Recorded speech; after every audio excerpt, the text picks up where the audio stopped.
Je m'appelle Holly et c'est la dernière fois que j'entends la voix de ma sœur. Et le début de ce cauchemar vient d'un homme apparu soudainement à mes côtés. Holly! J'arrête pas de t'appeler. Pardon. La voix de ma mère me ramène brutalement à la réalité. Pourtant, je considère toujours cet homme mystérieux comme un ami et je partage mon quotidien avec lui. Mais aux yeux de mon professeur, tout ça est profondément étrange parce que elle ne le voit pas. L'enseignante en parle à mes parents et une violente dispute éclate entre eux. En assistant à la scène, j'ai le cœur complètement brisé. À ce moment-là, les lumières se mettent à clignoter frénétiquement et le plafond se fissure comme du fromage fondu.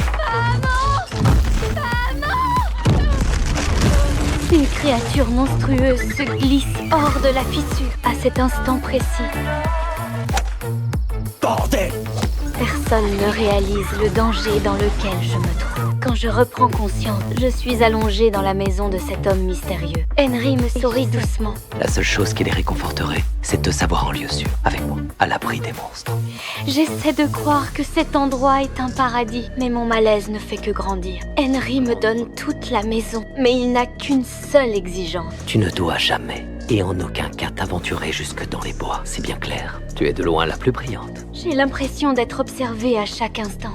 Le lendemain, je trouve dans la boîte aux lettres un colis qui ne m'est pas destiné et à l'intérieur, une lettre de détresse.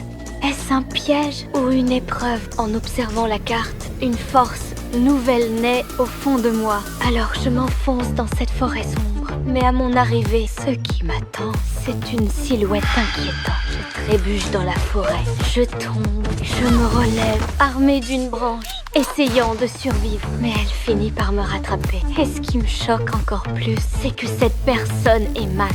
Salut. Max, disparu depuis des jours, me révèle une vérité glaçante. Henry est derrière tout ça.